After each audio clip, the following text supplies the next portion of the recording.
बिस्मिल्लाहिर्रहमानिर्रहीम, अस्सलाम वालेकुम। मैं हूं आपका होस्ट चौधरी इरफान ज़ीर, आपको स्पोर्ट्स जोन में वेलकम कहता हूं।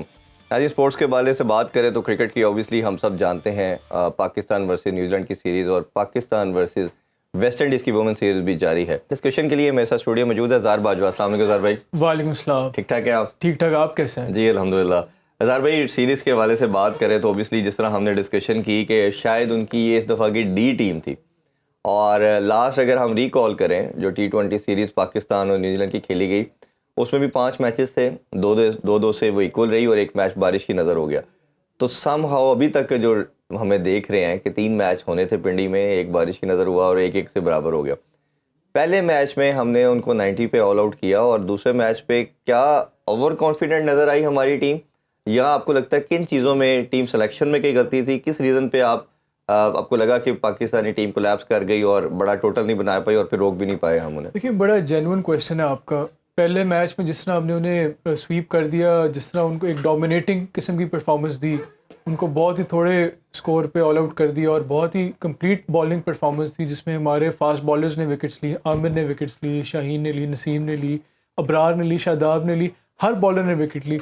उसके बाद से हम एक्सपेक्ट कर रहे थे कि हमारा ये एक ट्रेंड रहेगा इस सीरीज़ में कि क्योंकि वो इनकी फर्स्ट साइड तो खेल ही नहीं रही, तो हमारी फर्स्ट साइड है, बल्कि फर्स्ट की भी फर्स्ट साइड है, जितना बेस्ट साइड हम पुट ऑन कर सकते थे। हम तो आगे पीछे से कहते हैं ना, वो जैसे गली मोहल्ले में क्रिकेट होती है ना, जिस किसी उसको भी बुला लो, उसको भी बुला लो, तो हमने तो सारे गैदर किए। आप दुरुस्त कह रहे हैं, हमने बिल्कुल बेस्ट पॉसिबल साइड असेंबल की, कुछ लोगों को रिटायरमेंट से वापस लेके आए। हाँ। तो हम एक्सपेक्ट कर रहे थे कि एक डोमिनेटिंग किस्म की परफॉर्मेंस होगी, ट्रेंड सीरीज़ का सेट हो गया, टेम्पो सेट हो गया, मोमेंटम सेट हो गया।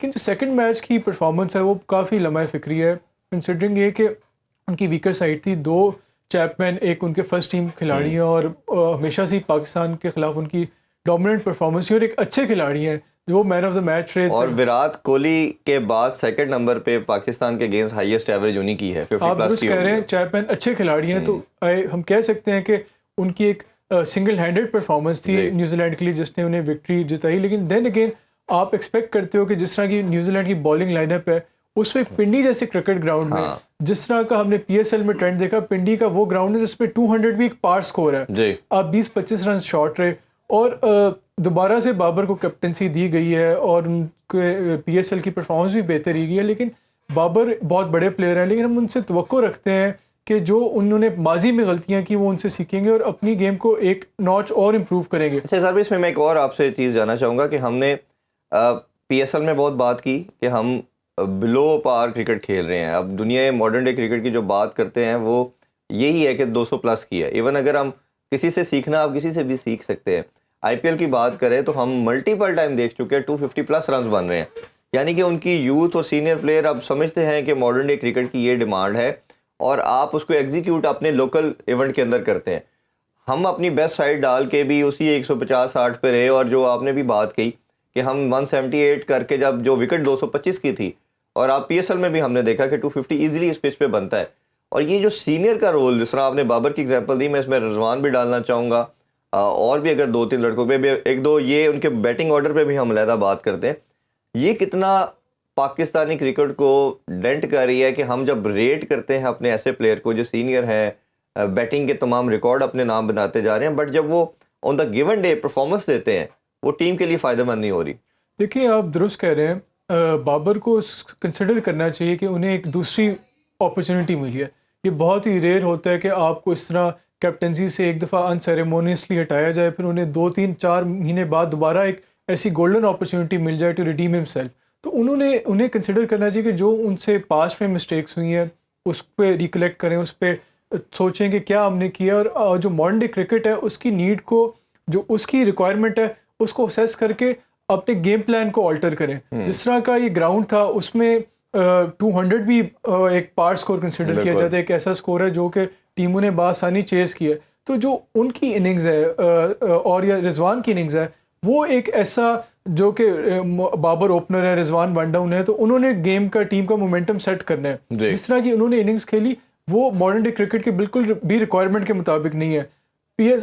PSL में हमने देखा कि बाबर ने अपना स्ट्राइक रेट इस दफ़ा इंप्रूव किया, तो हम ये एक्सपेक्ट करेंगे कि जो उन्होंने इंप्रूवमेंट PSL में लेके आई है तो इंटरनेशनल क्रिकेट में भी वो उसका कहीं ना कहीं हमें Naseem Rajput senior sports analyst भी ज्वाइन कर चुके हैं। अस्सलाम वालेकुम नसीम भाई। जी वालेकुम सलाम इरफान भाई। जी वालेकुम, कैसे हैं सर? ठीक ठाक है, बहुत शुक्रिया आपके टाइम का नसीम भाई।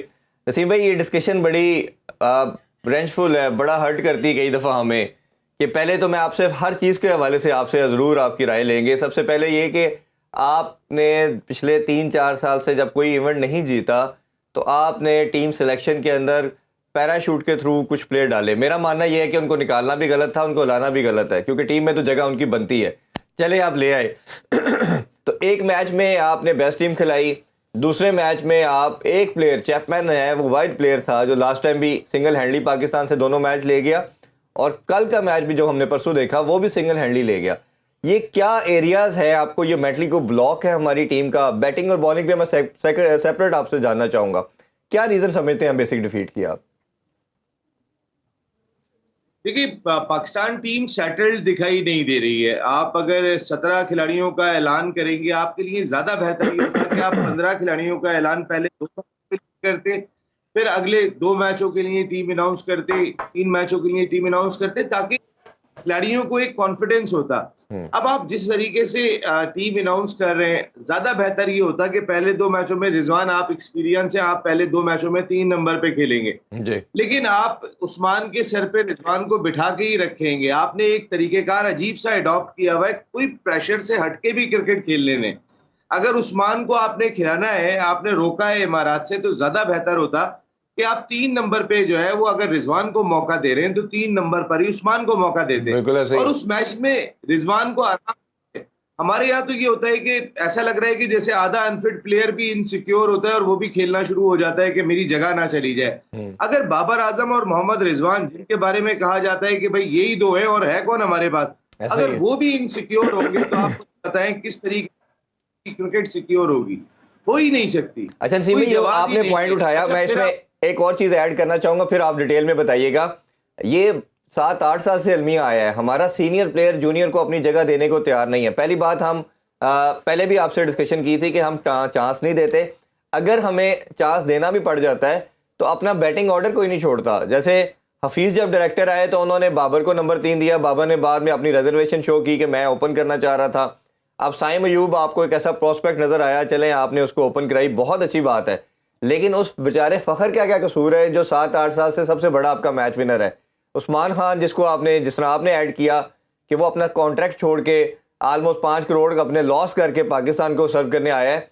जब आप उस सीनियर प्लेयर अपने नंबर नहीं छोड़ेंगे तो जो बच्चा अभी अपना डेब्यू कर रहा है, उससे कैसे आप एक्सपेक्ट कर सकते हैं कि वो आते साथ ही जिस नंबर पे भी खिलाएंगे वो रन कर देगा? देखिए, फखर के साथ तो बहुत ही गलत हुआ था कि फखर आप कभी 4 नंबर पे खिला रहे हैं, कभी 6 जी नंबर पे खिला रहे हैं। उस जमाने में, उस समय तो साइम अयूब का पता भी नहीं था जब वो 4 नंबर पे खेल रहे थे। जी और बाबर ने और रिजवान ने, हम बार बार ये बात कहते रहे कि हमारी टीम का माइंडसेट, अभी आप लोग बात कर रहे थे कि जिस स्ट्राइक रेट से वो बैटिंग कर रहे हैं, एक स्ट्राइक रेट हम इंडिया में देख रहे हैं, एक स्ट्राइक रेट हमने सिर्फ एक चैंपियन का देखा बिल्कुल ऐसे जिसने ही। हमारे सारे चैंपियन के छक्के दिए, सारे चैंपियंस के।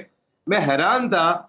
आपकी जो एक्सपीरियंस बॉलिंग लाइनअप है, देखें, अगर आमिर और अम्माद तो आपकी टीम में थे ही नहीं 4 साल से, आपकी तो यही बॉलिंग खेल रही थी। आपके ऐसे मेन ही। बॉलर कौन थे? शाहीन शाह अफरीदी, नसीम शाह, हारिस रऊफ तीसरे नंबर पे आते थे, लेकिन आपके फर्स्ट 2 बॉलर मौजूद हैं। आपके स्पिनर में अगर बात करें तो शादाब मौजूद है, जो आपके फर्स्ट चॉइस स्पिनर है।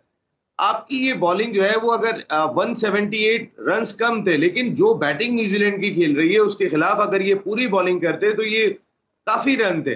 आपने कैचेस ड्रॉप किए, आप जिस तरीके से फील्ड लिए हुए थे, आप बॉल कर रहे हैं शॉर्ट पिच इस जगह पे, ना आपने स्क्वायर मिड विकेट प्रॉपर तौर पे लिया हुआ है, ना आपने स्क्वायर लेग लिया हुआ है, और आप, मकसद है कि बाबर आजम, या तो आपको जो है वो समझ में ही नहीं आ रहा अब तक के करना क्या है, या फिर आप क्या कर रहे हैं वो किसी को समझ में नहीं आ रहा। अगर आपने वो फील्ड देखी हो जिस जगह पे स्ट्रोक्स लगे जी नसीम शाह को और शाहीन शाह अफरीदी को, या तो बाबर की कप्तानी पे सवाल आते हैं, लेकिन बाबर अब इतने बच्चे कप्तान भी नहीं है जी कि वो वाकई में समझ में नहीं आ रहा जिस अंदाज से वो रन्स बन रहे थे हमारे खिलाफ। अच्छा एनीवे, मैं तो सिर्फ एक जी बात कहूंगा कि Pakistan cricket team on a day, जब अपनी 100% क्रिकेट खेल रही होती है तो वो ऑस्ट्रेलिया को भी टफ टाइम देती है। हमने देखा है। हम अभी तक अपनी 100% क्रिकेट नहीं खेल रहे। हमें अगर 90 रन का टारगेट मिलता है, वो भी हम 8 ओवर में 9 ओवर में मुकम्मल नहीं करते, वो भी हम 12 ओवर में जाके मुकम्मल कर रहे होते हैं। हम सारी दुनिया को क्या माइंडसेट शो कर रहे हैं कि एक जानिब जो है वो 270 रन बन रहे हैं एक मैच में, वो जवाब में 250 बना रहे हैं, और हम जो है वो 178 की टीम आज भी वही माइंडसेट 160, 170, 180 रन कर लेंगे और हमारी बॉलिंग बचा लेगी। हम कब हमारे बैटर्स ये माइंडसेट बदलेंगे? देखिए मैं आपको एक बात बताऊं, जी हमारे यहाँ पे अगर इनसिक्योरिटी खत्म नहीं होगी, और फिर सबसे बड़ी चीज के आपने थिंक टैंक आपका ड्रेसिंग रूम में बैठा हुआ है, जो मेन थिंक टैंक है आपका वो वहाब रियाज है इस जी वक्त पाकिस्तान क्रिकेट के, वो खुद ड्रेसिंग रूम के अंदर बैठे हुए हैं, वो खुद जो है वो सीनियर मैनेजर का ओहदा लेके गए, जो ओहदा हमने इससे पहले कभी देखा ही नहीं देखा कि नहीं कौन है जी। सीनियर मैनेजर होता है। हमने सुना है या असिस्टेंट मैनेजर सुना है, लेकिन ये सीनियर मैनेजर बनकर गए तो इन्होंने ये बताने की कोशिश की है कि मैं सीनियर हूं और मेरी बात चलेगी। तो वहाब रियाज साहब से सवाल हो सकता है कि वो कौन से फैसले हो रहे हैं। देखें सबसे बड़ी चीज, आप 17 रुकनी टीम, 5 स्टैंड बाइज, आपने 29 खिलाड़ी काकुल भेजे थे, आपने इतनी हिम्मत नहीं थी, इतने गट्स नहीं थे कि आप 15 रुकनी टीम अनाउंस करते। जी आपने एक तरीके से तो 22 खिलाड़ियों के नामों का ऐलान किया है, आप में तो गट्स ही दिखाई नहीं दिए। आप अगर आप बहादुरी वाले फैसले लेते तो आप 15 अनाउंस करते। ये 2 मैचों के लिए है। रिजवान साहब आप चाहे इसके अंदर 2 सेंचुरी स्कोर कर दें, लेकिन उस्मान को हम चेक करेंगे कि जी वो जी अगले 2 मैचों में कैसा परफॉर्म करते हैं इसके ऊपर। अच्छा आपने नसीम ये तो भाई, मौका ही नहीं दे रहे, आप तो रिजवान उस्मान जी नसीम भाई, बाबर से जब पोस्ट जी मैच प्रेस कॉन्फ्रेंस में पूछा गया कि जो स्कोरिंग रेट था वो कोई कम नहीं था, तो उन्होंने जवाब दिया कि नहीं, हमारा नहीं ख्याल कि स्कोरिंग रेट कम था, हमें इस टोटल को डिफेंड करना चाहिए। लेकिन जब हम देखते हैं कि बाकी कैप्टन्स को देखते हैं, जो बड़े बड़े कैप्टन्स हैं, स्टोक्स है, कमिंस है, या रोहित शर्मा, इवन जब कोई ड्यूरिंग द गेम उनसे कोई मिस्टेक होती है तो वो उसको एक्नॉलेज करते हैं और कहते हैं कि जी हम ये हमारे पार्ट पे मिस्टेक हुई है, हम इसको नेक्स्ट मैच पे इम्प्रूव करेंगे। तो एज अ कैप्टन आप बाबर के इस अप्रोच को कैसे देखते हैं कि अभी भी वो एडमेंट नज़र आ रहे हैं कि जो उन्होंने पुराना अप्रोच अडॉप्ट किया हो तो उसी पे उन्होंने चलना है? यार वो कहते हैं ना, अंधों में काना राजा, बस वो सारी बात आपको दिखाई दे रही है। आपको अगर रोहित शर्मा के पीछे अभिषेक भी बैठे हुए हैं, उनके पीछे लाइन लगी हुई है जो पीछे बैठी हुई है, जो उनको रिप्लेस कर सकती है। यहाँ पर आप, मैं आपसे पूछूं बाबर आजम का रिप्लेसमेंट क्या है, वाकई हमें दिखाई नहीं देता। मैं ठीक है T20 फॉर्मेट में आप बाबर को अब भी बाहर नहीं कर सकते, क्योंकि बाबर ने अपने स्ट्राइक रेट को जो बेहतर किया था, अभी आप बात कर रहे थे, उस स्ट्राइक रेट को इन्हें दोबारा से इंप्रूवमेंट की जाने जाना चाहिए। जी वहां पे कहीं पे भी ऐसे स्टेटमेंट नहीं आते और अपनी गलती को कबूल करते। यहाँ पर चूंकि मैंने आपको जैसे बात कही कि पीछे बैकअप ही नहीं है, टैलेंट ही दिखाई नहीं दे रहा। अब आप देखिए, हम जिस टैलेंट को सेट करना चाहते हैं ना, उस टैलेंट के लिए बहुत मौके हैं। सईम अयूब को हमने सेट करना था, सईम अयूब को 7 मैच एज ए ओपनर भी मिल गए। ये तो अनफॉर्चुनेट है कि सईम अयूब जैसा टैलेंट, बहुत अच्छा टैलेंट है, वो 30 रन से ऊपर ही नहीं जा रहा है इंटरनेशनल क्रिकेट में। बिल्कुल उनकी ऐसे। क्रिकेट 30 रन पे जाके महदूद हो गई है। देखिए ये जो हमारा मेंटल ब्लॉक है, इस ब्लॉकेज को खत्म करना होगा। हमारा प्लेयर जब इंटरनेशनल क्रिकेट के अंदर आ रहा है, वो 30 रन का प्लेयर बन गया है, वो 40 रन का प्लेयर बन गया है। हमारा प्लेयर जब कोई लीग खेल रहा है तो वो 100 रन का और 80 रन का प्लेयर है। ये क्यों, ये कौन सा फॉल्ट है और ये किस जगह पे फॉल्ट है, इस चीज को समझने बिल्कुल की नसीम भाई जरूरत आप है। ठीक कह रहे हैं। और अब दूसरा, ये तो बी और सी टीम, हाँ, और दूसरा ये है कि हम ये देख रहे हैं कि किसी को चांस लंबा मिलता है, किसी को कम मिलता है। और साथ ही के हवाले से मैंने कुछ इंपॉर्टेंट चीज़ें आपसे डिस्कस करनी है। अभी एक छोटा सा ब्रेक लेते हैं, ब्रेक से वापस आके वहाब रियाज के रोल और कप्तानी के ऊपर डिटेल में बात करते हैं। Stay with us. Welcome back in sports on. हम बात कर रहे थे पाकिस्तान वर्सेस न्यूजीलैंड सीरीज़ के हवाले से। नसीम भाई, मैं ब्रेक से पहले आपसे ये क्वेश्चन जानना चाह रहा था कैप्टनसी के हवाले से। बाबर को हमने देखा कि बड़ा फेयर रन मिला 4 साल का, और मेरा मानना अपना यही है कि आपका 4 साल का रन, इससे ज़्यादा क्या होना चाहिए। एक वर्ल्ड कप से एक वर्ल्ड कप तक का रन मिला।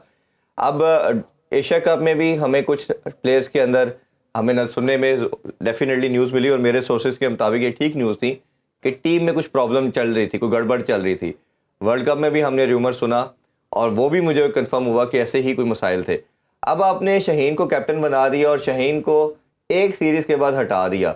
आखिर उसने क्या ऐसा बुरा किया कि आप एक सीरीज़ में जज कर पाए, और बाबर ने ऐसा क्या कर दिया था कि बाबर दोबारा कैप्टन बन गए। अब उसका नुकसान जो नज़र आ रहा है वो सबसे बड़ा ये है कि टीम में टूट फूट होगी, कुछ मसले मसाइल होंगे जो अभी भी बॉडी लैंग्वेज से हमें कहीं ना कहीं नज़र आ रहे हैं। आप टेक्निकल डिसीजन को कैसे देखते हैं, और ये जो टीम के अंदर जो आपने शुरू में बात की थी कि जेलन नहीं हो पा रही किसी इवेंट को जीतने के लिए, सबसे इंपॉर्टेंट चीज़ मेरा मानना ये है कि यूनिटी बहुत इंपॉर्टेंस रखती है। जब ये मसाइल होंगे तो टीम कैसे जीतेगी फिर? देखिए, शहीनशाह अफरीदी को कप्तानी से हटाना बिल्कुल गलत फैसला था। ये फैसला और टाइमिंग बहुत गलत थी। वर्ल्ड टी20 में अभी टाइम था, न्यूजीलैंड से होम सीरीज थी, उसके बाद फिर पाकिस्तान ने इंग्लैंड और आयरलैंड से भी सीरीज खेलनी है। तो आप 2 सीरीज कम से कम शहीनशाह अफरीदी को देख सकते थे, लेकिन आपका थिंक टैंक शायद माइंड बना चुका था कि बाबर ही कप्तान वापस लेकर आना है, बाबर को ही वापस लेकर आना है। आपका थिंक टैंक किस अंदाज से सोच रहा है और ये गैर जरूरी बात क्यों सोची गई, ये समझ में नहीं आई। और शहीनशाह अफरीदी, और आप बिल्कुल सही कह रहे हैं, इसके असरात पाकिस्तान क्रिकेट टीम पे पड़ेंगे। देखिए, इस वक्त की ये सूरत हाल है कि कल जब मैच हारे, बाबर आजम से ये सवाल किया गया तो उन्होंने कहा कि आप हम ठीक है, लेकिन हमने बाद में कवर कर लिया था, रन्स बोर्ड पे ठीक थे। आपके जो इस वक्त के हेड कोच हैं अजहर महमूद, वो ये कह रहे हैं कि आपकी टीम 15 से 20 रन शॉर्ट थी। तो आपकी जो अंदर बैठे हुए लोग हैं, मेरा ख्याल है उनकी तादाद बहुत ज्यादा बढ़ गई है। ऐसे ही। राशिद लतीफ साहब ने ये बात कही तो गलत नहीं कही कि ड्रेसिंग रूम में खिलाड़ियों से ज्यादा लोग मौजूद हैं, और उनका इशारा आप समझ जाएं वो क्या बात करने जा रहे हैं। जी। देखिए, अगर मैं अथॉरिटी भी हूं और मुझे पता है कि इस वक्त ये जो शख्सियत है ये पाकिस्तान क्रिकेट बोर्ड के चेयरमैन के बहुत करीब है, तो मेरा एक ऑटोमेटिकली साइकोलॉजिकल प्रेशर टीम के खिलाड़ियों पे पड़ रहा होता है। अगर मैं ड्रेसिंग रूम में भी जाके शेयर करूंगा कि मुझे सबको लड़कों को ये भी पता है कि मेरे ताल्लुकात चेयरमैन के साथ कितने अच्छे हैं, या मेरी रिपोर्ट जो होगी वो चेयरमैन के लिए कितनी इंपॉर्टेंट होगी, तो वो खिलाड़ी ज्यादातर तो उन साहब की खुशामद करते हुए दिखाई देंगे, बैठे रहेंगे, अपनी परफॉर्मेंस उनकी अपनी जो है वो पीछे चली जाएगी। अगर आप थिंक टैंक का अहम हिस्सा हैं तो जरूरी नहीं है कि आप ड्रेसिंग रूम को शेयर करें। हमने ये एग्जाम्पल मिसबाह हक की सूरत में देखी है, जब हमने उन्हें हर ओहदा दे दिया था। उस मुझे याद है, जहीर अब्बास साहब मेरे साथ शो में थे, उन्होंने कहा था सिर्फ वजीर आजम बनाना ही रह गया, बाकी तो सारे काम कर दिए आप। ऐसे ही। इवन हमने हफीज की दफा भी अभी कहा, नसीम भाई, अभी हमने हफीज के लिए भी यही सेम बात की जो मिसबा के लिए बोला कि एक बंदे को आप इतनी अथॉरिटी या इख्तियारात देंगे तो ये प्रॉब्लम आएगा। अब वहाब रियाज, जिस तरह आपने कहा कि सीनियर मैनेजर भी बन गए, चीफ सेलेक्टर नॉमिनेट तो नहीं है बट सारा कुछ वही कर रहे हैं, आपके ख्याल में, और अभी जो मेरे सोर्सेज के मुताबिक टीम सिलेक्शन की बात कर लें, टीम प्लानिंग की बात कर लें, बाबर को जो रमीज़ राजा साहब ने इख्तियारात दिए थे वो सारे के सारे अब जब बाबर कैप्टन बने तो उनके पास वो इख्तियारात नहीं है, और सवाए ग्राउंड के अंदर बाकी टीम सिलेक्शन के वजह से भी शायद उनके पास वो कंट्रोल नहीं है। तो आपके ख्याल में एक तो जितने ज़्यादा अथॉरिटी दे दी गई हैं वहाब रियाज को, और बाबर की जो पार है वो कम कर दी गई है, ये भी नुकसान पहुंचाएगी क्रिकेट को? देखिए, मेरा नहीं ख्याल कि बाबर की पावर कम की गई है। बाबर को पावरफुल बनाने के लिए शायद वहाब रियाज खुद ड्रेसिंग रूम में बैठे हुए, अगर वो आपको डगआउट में बैठे हुए दिखाई दे रहे हैं तो बाबर की ताकत की सूरत में ही दिखाई दे रहे हैं। आपने शहीनशाह अफरीदी का सोशल मीडिया पे स्टेटमेंट देखा होगा कि जब मोहम्मद रिजवान ने 3000 फास्टेस्ट रन स्कोर किए तो उन्होंने उन्हें डॉन ब्रैडमैन करार दिया, T20 क्रिकेट का डॉन ब्रैडमैन करार दिया। ये उन्होंने रिजवान को करार नहीं दिया, ये उन्होंने किसको करार दिया, किसको करार नहीं दिया, क्या पैगाम दिया, क्या पैगाम नहीं दिया। भाई, रिजवान के कितने मैच पाकिस्तान टीम जीती है और जिस स्ट्राइक रेट से रिजवान खेले हैं, आपने तो अपनी क्रिकेट को पीछे लाके खड़ा कर दिया। आपके इन 3000 रन ने पाकिस्तान क्रिकेट को बजाय आगे ले आने के, कि खिलाड़ी रिकॉर्ड कायम कर रहा है पाकिस्तान का, बाबर भी रिकॉर्ड कायम कर रहे हैं, रिजवान भी रिकॉर्ड कायम कर रहे हैं, और क्रिकेट आपकी पीछे जा रही है। तो भाई, ये कैसा रिकॉर्ड है? आपने कितने मैच ऐसे थे जो फिनिश करके जिता दिए? मैं आपको उंगलियों पे गिना सकता हूं कि हाँ, आप रोहित शर्मा ने जो शुरू की बारी ली थी उसके बाद भले वो आउट होके गए, मैच इतना आसान करके चले गए थे। हमारे तो जब आउट होके जाते पीछे वाले जो है वो सर पकड़ के बैठे होते हैं, अब उन्होंने करना है जी, नसीम शाह आएंगे, 2 छक्के मारेंगे तो मैच जिताएंगे, वरना पाकिस्तान मैच ही नहीं जीतेगा। जी। हमने अपनी टीम के माइंडसेट को पहुंचा कहां दिया? अपने इन रिकॉर्ड्स के चक्कर में सिर्फ हमने रिकॉर्ड ही बनाया। बाबर फास्टेस्ट 1000, 2000, 3000, 4000। अरे भाई, फास्टेस्ट तो बना रहे हो, पीछे टीम क्या बनाई आपने? आप कौन सी लेगेसी बनाने में कामयाब हो गए? 4 साल कप्तान रहने के बाद कौन से ऐसे खिलाड़ी ऐसे हैं कि आज तक मिडिल ऑर्डर को आप ढूंढते हुए दिखाई दे रहे हैं? बिल्कुल ऐसे ही। अब आप जरा अकल में देखें, आप हैरान होंगे कि, और सोच देखेंगे कितनी दूर तक देख रही होती है। रिजवान साहब मुल्तान सुल्तान के कप्तान थे, उस्मान ने सेंचुरी स्कोर की एज ए ओपनर, उसके बाद पहले उन्हें 1 डाउन कर गए, उसके बाद उन्हें 2 डाउन लेके चले गए। उन्हें पता था कि शायद ये लड़का में दिखाई दे रहा है, ये टीम में आ सकता है, तो इसको पहले ही बता दो और सबको पैगाम दे दो, देखो ये 4 नंबर पे रन बनाता है, और अभी भी 4 पे फेंक दिया 4 नंबर पे। हाँ, यहाँ पर भी 4 में फेंक दिया। तो कहने का मकसद है वहीं वहीं से स्टार्ट ले लिया था, फेंकना कहाँ पर है? जी जिसको फेंकना है उसको फेंकना ही, उसको फिर रखना बहुत मुश्किल से। और देखिए ये ना रिजवान के घर की टीम है, ना बाबर के घर की टीम है, ना किसी और के घर की टीम बिल्कुल है। ठीक। उस्मान कल मैच में क्या परफॉर्म करते जो नेक्स्ट मैच होने जा रहा है, लेकिन हमें अपनी क्रिकेट के साथ इंसाफ करना चाहिए। और वो इंसाफ ये है कि रिजवान के होते हुए आप उस्मान को चांस दे रहे होंगे ग्राउंड के अंदर। किसी भी नए खिलाड़ी के लिए पाकिस्तान क्रिकेट टीम का ड्रेसिंग रूम इतना आसान चीज नहीं होती नए खिलाड़ी के लिए। जी जी और उसके ऊपर आप सर पे तलवारें भी लाके रख, आप बेहतर होता कि 2 मैच में कहते रिजवान साहब आप ओपन कर रहे हैं, आप 3 नंबर पे आ रहे हैं, आपने ओपनिंग पेयर चेंज कर दिया था। अगर कल कोई और कप्तान आएगा, रिजवान फिर ख्वाहिश करेंगे कि जी मुझे ओपनर जाना है, हम्म। या think tank Pakistan cricket board का बदल जाता है, यहाँ तो बदलने में टाइम, तो क्या ये म्यूजिकल चेयर चलती रहेगी कि बाबर रिजवान, बाबर रिजवान, बाबर रिजवान? अच्छा नसीम रिजवान भाई, ने मैं 5 थोड़ा सा ओपनर बॉलिंग के भेजा हवाले से भी, मेरा 16 से कोशिश है 5। कि सारी चीज़ों पे आपकी राय ले ली जाए। बॉलिंग के हवाले से जानना चाहेंगे, आमिर के इंक्लूजन से मेरा मानना है कि न्यू बॉल करनी चाहिए थी। चले चौथा ओवर जो छठा ओवर मिला उनको, उन्होंने 2 आउट भी किए, बड़ा ज़बरदस्त बॉलिंग की। इमाद अभी तक ड्रेसिंग रूम में बैठे हैं, उनको कोई मैच नहीं दिया गया, 3 मैचेस गुजर चुके हैं। आपने तो इन प्लेयर को मैक्सिमम मैचेस देने थे। एक तरफ रोटेशन पॉलिसी की बात करते हैं, एक तरफ स्टेटमेंट मैनेजमेंट देती है कि हमने मैक्सिमम इनको अपॉर्चुनिटी देनी है बिफोर वर्ल्ड कप ताकि प्रिपरेशन अच्छी हो। तो ये दोनों चीज़ों में बड़ा अच्छा खासा कॉन्ट्रडिक्शन नज़र आ रहा है। और इन दोनों प्लेयर को अगर आपने इंक्लूड कर लिया है अपने स्क्वाड में और खिला नहीं रहे, इसको कैसे देखते हैं आप?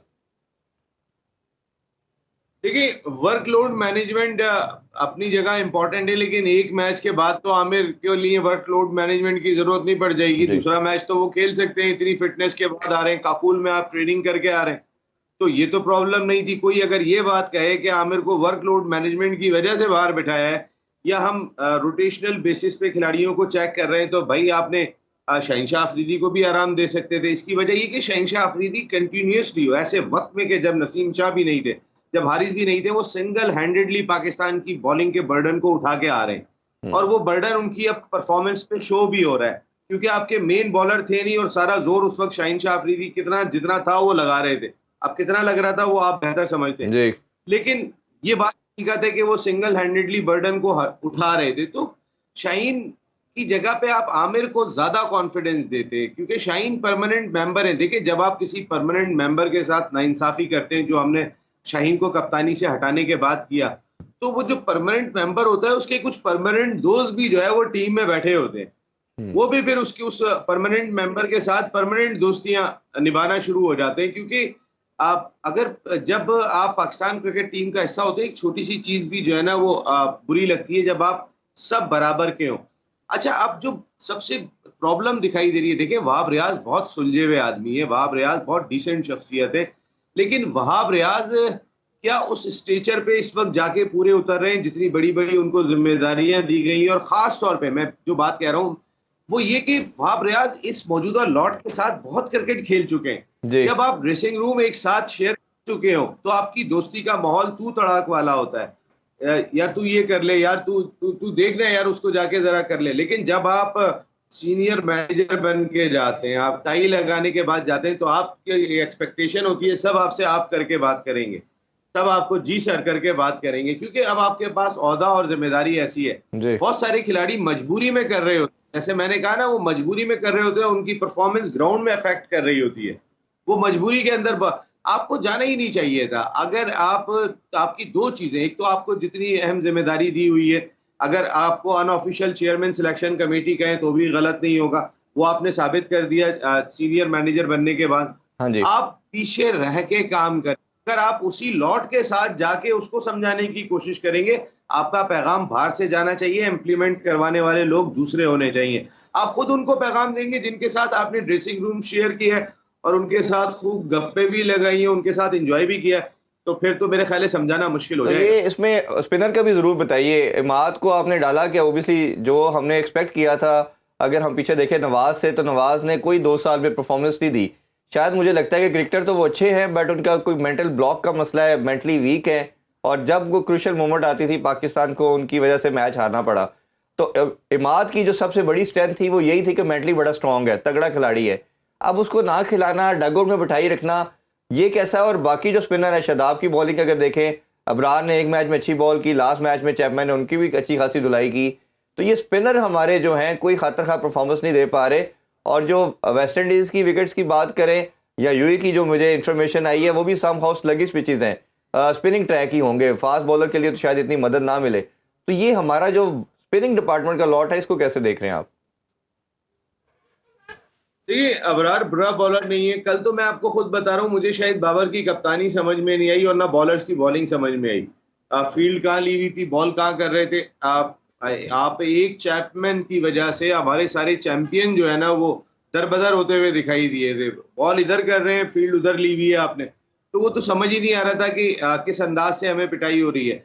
अबरार अच्छे स्पिनर है, यही नसीम शाह, यही शाहीन शाह अफरीदी एक्सपेंसिव दिखाई दिए, ये कल कम बैक कर लेंगे। लेकिन जो आप स्पिनर की बात कर रहे हैं, देखिए आपको याद होगा जब काकुल अकेडमी में पाकिस्तान के क्रिकेटर्स ट्रेनिंग के लिए गए थे, तो वहां पे रनिंग के मौके पर अम्माद वसीम ने मना किया था कि मुझे घुटने की प्रॉब्लम है, मैं ये ड्रिल नहीं कर सकता, और उनको इसकी इजाजत दी गई थी। अम्माद फर्स्ट चॉइस होने चाहिए थे आपके, शादाब फर्स्ट चॉइस नहीं होने चाहिए थे आपके, आमिर बिल्कुल फर्स्ट चॉइस नसीम भाई, होने आप चाहिए इस थे पे हम आपके। जरा डिटेल में आपसे बात करेंगे। अभी प्रोग्राम के अभी ओबियसली आपसे इजाजत, हमें इंशाल्लाह कल कोशिश करेंगे कि इन सारे टॉपिक्स पे दोबारा बात कर सकें। हज़ार भाई आपका बहुत शुक्रिया, नसीम भाई आपका बहुत बहुत शुक्रिया टाइम का।